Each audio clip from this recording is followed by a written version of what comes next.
बिस्मिल्लाहिर्रहमानिर्रहीम अस्सलातु वस्सलामु अलैका या रसूलल्लाह व अला आलिका व अस्हाबिका या हबीबल्लाह। अस्सलामु अलैकुम व रहमतुल्लाहि व बरकातुहू। उम्मीद करता हूँ आप खैरियत से होंगे। अल्लाह करीम आपको शाद और आबाद रखे। नक्शे हरकारा की मैंने वीडियो अपलोड की थी, उसमें नक्शे हरकारा पुर करने का तरीका बयान किया था और नक्शे हरकारा की मुख्तलिफ़ चालें आपके सामने बयान की थी। तो इस हवाले से मुख्तलिफ़ लोगों ने मुझसे रब्ता किया है। तो 3 सवाल जो अहमियत के हामिल हैं, आज उनका जवाब देने के लिए मैं आपके सामने हाज़िर हुआ हूँ। नंबर 1 तो ये कि नक्शे हरकारा की इजाज़त। नंबर 2 ये कि नक्शे हरकारा जो पुर करना है इसकी ज़कात का तरीका क्या है, ताकि उस तरीक़ा ज़कात के मुताबिक हम इसके हामिल बने। नंबर 3 कि ये 16 चालें जो आपने बताई थी ये हमें नहीं मिली या हम इनको नहीं समझ सके, तो आप हमें इस बारे में वजाहत करें। तो ये तीनों चीज़ें लेके मैं आपके सामने हाज़िर हुआ हूँ। पहली चीज़ तो ये कि नक्शे हरकारा इंशाल्लाह मैं इजाज़त के मुतालिक वीडियो बनाऊंगा कि कौन से अमाल की इजाज़त आम होनी चाहिए या किस अमाल की इजाज़त आम नहीं होनी चाहिए। लेकिन नक्शे हरकारा की इजाज़त सब लोगों के लिए है, सब मुसलमानों के लिए है। जो भी मुसलमान है सब के लिए इसकी इजाज़त है, वो इसको ज़कात अदा करने के बाद इस्तेमाल में ला सकते हैं। इसका तरीका ज़कात ये है कि 34 नक्श रोज़ाना लिखने हैं, एक दिन में 34 दिन तक 34 नक्श इस अंदाज से लिखने हैं कि आपने एक दिन के अंदर अंदर वो ख़त्म करने हैं। आप इनको मुख्तलिफ़ नशिस्तों में भी लिख सकते हैं, ज़रूरी नहीं कि आपने पक्का एक ही टाइम पे लिखना है।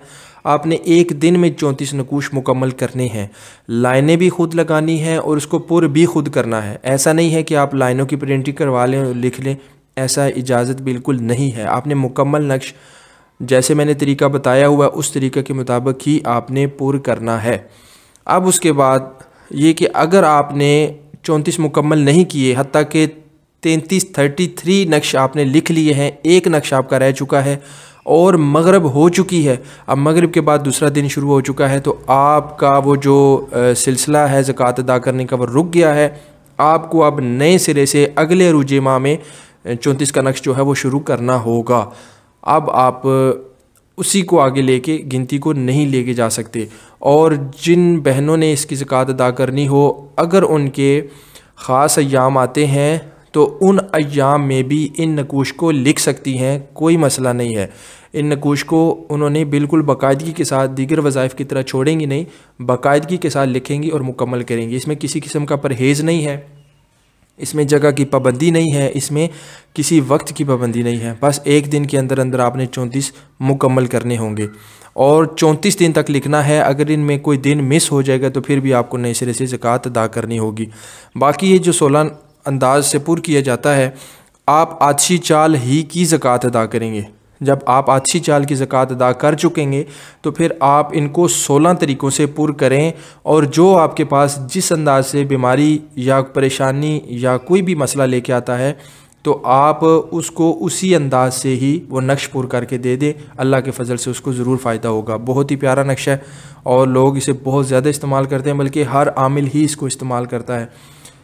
इसका जो सबसे पहला है, ये जो चाल आपके सामने आ रही है ये आछी चाल ही है। और आछी चाल जो है ये हिफाजत के लिए आप दे सकते हैं, किसी की जान की हिफाजत के लिए, और अगर कोई बीमार है तो उसकी सेहत के लिए आप उसको दे सकते हैं। बीमारी से बचाव के लिए भी दे सकते हैं, बीमारी से हिफाजत के लिए आप इसको दे सकते हैं। इसकी चाल का तरीका आपके सामने आ गया है। मैंने इंग्लिश वर्ड्स में लिखा है, आपने इंग्लिश में नहीं लिखना, आपने उर्दू या अरबी, बल्कि जैसे मैंने नक्शे हरकारा की ज़कात का तरीका बयान किया है वहाँ से आप देखेंगे जिस अंदाज से गिनती लिखी है उसी अंदाज से ही आप उसकी गिनती लिखें। इसका दूसरा पुर करने का तरीका ये जो आपके सामने आया है, ये आपने पुर करना है अगर किसी को देना हो उसके माल की हिफाजत के लिए, ताकि वो चोर और दुश्मन से महफूज रहे। आप इस अंदाज से नक्श पुर करें, नक्श को फ़ोल्ड करें, फ़ोल्ड करने के बाद टेपिंग वगैरह करके आप उसको दे दें। जिस माल की हिफाजत उनको दरकार है ये नक्श उस माल में रख दें। अल्लाह के फ़ज़ल से वो माल जो है वो चोरी होने से महफूज रहेगा। ये जो नक्श है, ये जो आपके सामने आया है, ये दोस्तों के दरमियान और भाइयों के दरमियान सुलह करवाने के लिए है। आप ये नक्श पुर करके इसके नीचे इबारत लिखे, कोई भी ना आप जब नक्श लिखते हैं तो उसके नीचे इबारत ज़रूर लिख दिया करें अपने मकसद की। आप आम सादा से लफ्ज़ों में लिख दिया करें, कोई ख़ास अल्फाज लिखने की ज़रूरत नहीं है। आप दो भाइयों के दरमियान सुलह करवाना चाहते हैं तो आप यहाँ पे लिख दें, फ़र्ज़ करें कि भाई हैं, बहनें हैं, माँ बाप हैं, कोई भी जो अजीज़ व अक़रबा हैं या दो दोस्त हैं, उनके दरमियान सुलह करवाना चाहते हैं, तो इसमें आप अल-हुब फ़ुलां बिन फ़ुलां, यानी कि जिसके दिल में मोहब्बत पैदा करनी है, अला हुब फ़ुलां बिन फ़ुलां लिख दें नीचे, और जिसको आप दे रहे हैं से कहें कि अपने बाजू के साथ दिल वाली साइड पे बांधें, इंशाल्लाह फ़ायदा होगा। और अगर ये जो अभी नक्शा आपके सामने आया है, अगर आप किसी की ज़ुबान जो बहुत ज़्यादा गंदी बातें करता है या बहुत बुरी बातें करता है, या उसकी ज़ुबान से मुसलमानों को या घर वालों को या माशरे को नुकसान हो रहा है उसकी ज़ुबान बंदी के लिए, या कोई बंदा माशरे को नुकसान पहुंचाता है किसी तरह का भी, तो उसकी नींद बंदी के लिए ये इस्तेमाल कर सकते हैं। आप इस नक्श को लिखें, नीचे आप इबारत लिख दें। अब मैं अगर इबारतें बताऊंगा तो वीडियो काफ़ी लंबी हो जाएगी, इंशाल्लाह इस पर मैं बाद में कलाम करूंगा, बल्कि हरूफ स्वामत वाली जो वीडियो है उसमें काफ़ी मैंने इबारतें बताई हैं, वो इबारतें आप यहाँ भी इस्तेमाल कर सकते हैं।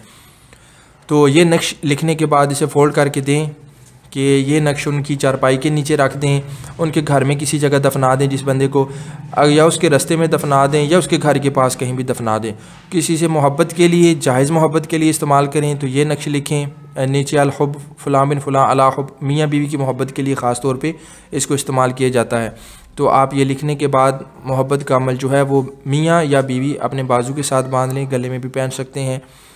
इसी तरह अगर कोई सांप, बिच्छू से और हासिदीन से हिफाजत के लिए आपसे नक्श तलब करता है तो आप ये नक्श बना के दें, और इसके नीचे आप 16 मरतबा या 7 मरतबा या रकीबू या हफीज़ू लिख के दे दें। आप ये नक्श उनको पहनने के लिए दें, इंशाल्लाह वो महफूज रहेंगे। और अगर कोई बंदा चाहता है कि वो बीमार है, वो शिफा हासिल करना चाहता है, किसी बीमार को आप देना चाहते हैं, या कोई बंदा पानी वाला काम करता है, उसे डर है कि वो कहीं डूब ना जाए, तो ये इसके लिए बेहतरीन नक्श है। इस अंदाज से पुर करें, चाल आपके सामने है, और आप इसके नीचे भी या हफीज़ू या रकीबू 7 मरतबा या 16 मरतबा लिख के उनको दे दीजिए। अच्छा, या हफीज़ू या रकीबू ज़रूरी नहीं कि नीचे लिखें, बल्कि अतराफ़ में भी इसके लिख सकते हैं।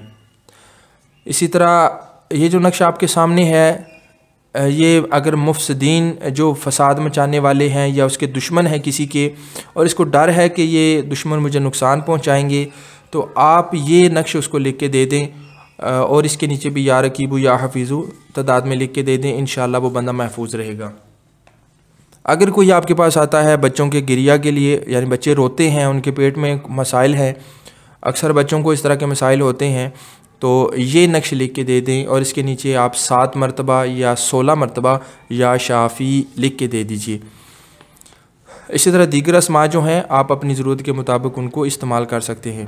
बराए तस्खीर है, अफसरान, हाकमान और जो अमीर लोग हैं, जो भी ऊपर सतह के लोग हैं, अगर उनके दिल में मोहब्बत पैदा करना चाहता है कोई बंदा, तो आप उसको ये नक्श दे सकते हैं, ख़ुद भी इस्तेमाल कर सकते हैं, और इसके नीचे आप या अजीज़ू 7 मरतबा या 16 मरतबा लिख के दे सकते हैं।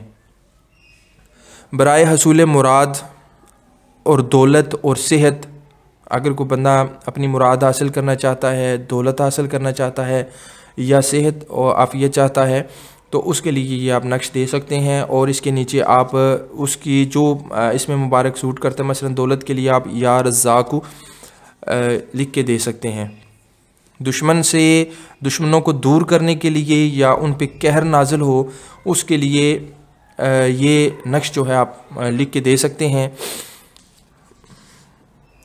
और यहाँ पे आप या जब्बारू जो है या कहारू, इसमें मुबारक जो है उसका सहारा ले सकते हैं। ये जो बंदा इसको अपने पास रखेगा, इंशाल्लाह उससे दुश्मन वगैरह दूर रहेंगे। अब पीछे कुछ नकूश रह गए हैं जिनका मैंने बताया नहीं कि इनका तरीका इस्तेमाल क्या है। आप ख़ुद अपनी सोच से लोगों को दे सकते हैं कि इस अंदाज से इस्तेमाल करें, और उन्हें इस्तेमाल करवा सकते हैं पहनाने के लिए, दफनाने के लिए, पिलाने के लिए वगैरह वगैरह करके। ये जो अभी नक्शा आपके सामने आया है, ये दुश्मनों के दरमियान जुदाई करवाने के लिए, अदावत करवाने के लिए और उनकी बर्बादी के लिए इस्तेमाल किया जाएगा।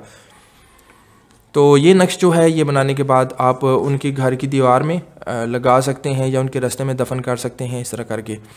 जो नक्श आपने ज़मीन में दफन करने हैं और ऐसी जगह पे दफन करने जहाँ पे लोगों के चलने का इम्कान हो या इस तरह की सूरत हाल हो, तो फिर आप उस पर अस्माए मुबारका नहीं लिखेंगे, उसमें सिर्फ अपने जहन में मकसद रख के ही आप नक्श को पुर कर देंगे।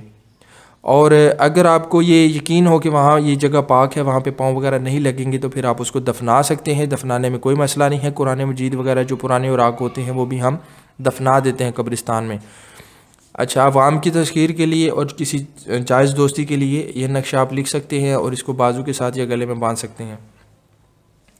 ज़राअत की फराही के लिए आप ये नक्श लिख कर दें, और जिस खेत में आप चाहते हैं कि बरकत हो उस खेत में ये नक्श दबा दें। और बेहतर यह है कि 4 नक्श लिख के दें। उस खेत के चारों कोनों में 5 कोनों वाला है तो 5 कोनों में, 3 कोनों वाला है तो 3 नक्श लिख दें। जितने कोने हैं उतने नक्श लिख दें। हर कोने में ये नक्श दबा दें। अल्लाह के फजल से बहुत ज़्यादा बरकत होगी। और मुकद्दमात में कामयाबी के लिए ये नक्श आप दें ताकि वो अपने पास रखें। अल्लाह के फजल से इंशाअल्लाह वो मुकद्दमात में कामयाब होंगे। ये मैंने आपके सामने 16 चालें, और आपका जो दूसरा सवाल था तरीक़ा ज़कात, और तीसरा सवाल था इजाज़त, ये तीनों मैंने आज सवाल मुकम्मल कर दिए हैं। मुझे दुआ में याद रखिएगा। वस्सलामु अलैकुम वरहमतुल्लाहि वबरकातुहू।